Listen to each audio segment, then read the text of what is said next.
দেখতে দেখতে আমি নানি হয়ে যাচ্ছি, বয়স্ক হয়ে যাচ্ছি, সম্পর্ক বদলাচ্ছে। Please like and follow. Hello everyone, this is Fatema, welcome Fatema blogs.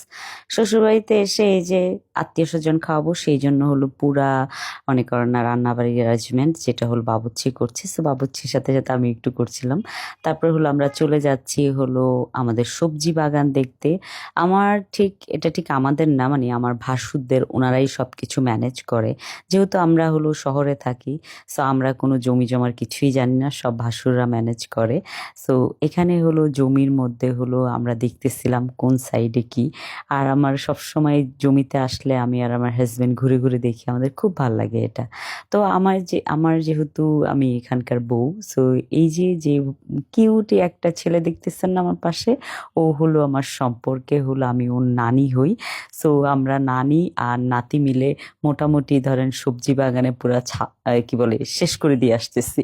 এই যে দেখেন কলা গাছ, এটা আই থিঙ্ক আমার সম্পর্কের আরো কোনো ভাসুরের, যার হলো কলার বাগান। তো আমরা এখান থেকে আমার এই কলার গাছটা মানে কলাটা পছন্দ হয়েছে। তো সেই জন্য আর দাদি, সরি নানি আর নাতি মিলে মোটামুটি না বলেই কলা নিয়ে চলে আসতেছি। তবে একটা জিনিস কি জানেন, সম্পর্কে এরকম একটা জিনিস, আপনি যত যত্ন করবেন, যত মায়া করবেন, তত বেশি আপনার কাছে থাকবে। সেটা হাজব্যান্ড ওয়াইফ হোক, শ্বশুর বাড়ি হোক, বাপের বাড়ি হোক, যেই কোনো সম্পর্ক। যে দেখেন আমার নাতিরা সব সময় আমার পিছন পিছন থাকে, আমি যখনই গ্রামে যাই তারা আমাকে অনেক বেশি মায়া করে, কারণ হলো আমি একটু সুন্দরী নানি, তাই তো এই জন্য মনে হয়, জাস্ট জোকিং। সো এখানে হলো চাচি শাশুড়িরা হলো ঢেকিতে হলো চাল গুঁড়া করছিল। সো আমি ভাবলাম আমি একটু চাচি শাশুড়িদেরকে হেল্প করি, আর ওনাদের সাথে গল্পও করা হয়ে যাবে, যেহেতু আমি অনেকেরকে চিনি না।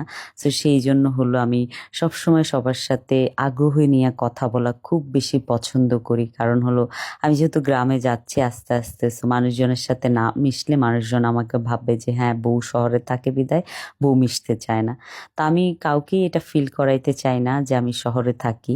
সো সেই জন্য আমি সবসময় চাচি শাশুড়িদের কাছাকাছি থাকার চেষ্টা করি। তারপর হলো চাল টাল গুঁড়া টুড়া করে আমি চলে আসলাম, সব আত্মীয় স্বজন চলে আসছে, এখন হলো খাবার সার্ভ করা হচ্ছে।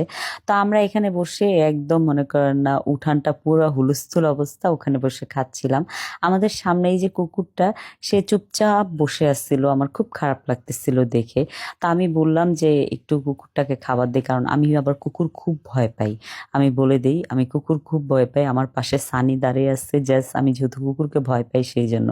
কিন্তু এই কুকুরটা এত বেশি লক্ষ্মী ছিল, সে খাবার দেওয়া মাত্রই খাওয়া স্টার্ট করছে। সেও তো প্রাণী, সে বলতে পারে না, কিন্তু সে ঠিকই খাচ্ছিল। তারপর আমাকে কোনো ইয়ে করে নাই, মানে ভয় দেখায় নাই। তারপর আমরা হলো রাস্তার পাশে দিয়ে এইভাবে ঘোড়া নিয়ে যাচ্ছিল, কারণ হলো ঘোড়াতে করে ধান আনা হয়, সেই জন্য। তো আমি ঘোড়ার গাড়ি দেখে নেয় আমার খুব ভালো লাগছিল। তো আমি ঘোড়ার গাড়িতে উঠলাম। সো ওই যে যে ভদ্রলোক ঘোড়া আছে না, ওই ভদ্রলোক আমাদের পাশেই থাকছিল, যেন ঘোড়া আমাদেরকে কোনো মানে ইয়ে না দেখায়, ভয় না দেখায়, ঘোড়া যেন দৌড়ে পালিয়ে না যায়। তবে ঘোড়াটা এত লক্ষ্মী ছিল, সাদা সাদা, খুব ভালো লাগতেছিল আমার। অনেকক্ষণ ঘোড়ার গাড়িটাই চড়ে টরে বাসায় এসে দেখি মানে আমার ভাসুরদেরই ধান চলে আসছে ঘোড়ার গাড়িতে করে, মানে অনেক দূর থেকে আসতে হয়, তো অনেক দূরের জমির থেকে, তো সেই জন্য ঘোড়ার গাড়িতে করে ধান আনে। তা আমার দেখে খুবই ভালো লাগছে। আমার শ্বশুর বাড়িটা না আমার খুবই পছন্দের একটা জায়গা, কারণ এখানে আসলে আমি অনেক পিস পাই, অনেক বেশি ন্যাচারাল জিনিসপত্র, প্লাস হলো এখানে কোনো নয়েজ নাই, কোনো হলো গাড়ির নয়েজ থাকবে না, কিচ্ছু না। আপনার সকালবেলা হলো পাখির ডাকে আপনি উঠতে পারবেন, এত এত ভালো লাগে আমার শ্বশুর বাড়িটা আমার। তো আমার ধান দেখে খুব ভালো লাগতেছিল, আমি ভাবছি কয়েকটা ধান ছিঁড়ে বাসায় নিয়ে যাবো। তারপর আমার হাজবেন্ড বললো একদম এটা করো না, কারণ বাসায় পিচ্ছিরা ধান দেখলেই মাথা খারাপ করে মুখে দিবে, তারপর হলো ওদের মানে মুখ ছিলে যাবে। তো সেই জন্য আমি রেখে দিলাম, রেখে দিয়ে এখন হলো আমরা বাসার উদ্দেশ্যে রওনা দিব। Thank you so much for watching my video. Bye bye, আল্লাহ হাফেজ।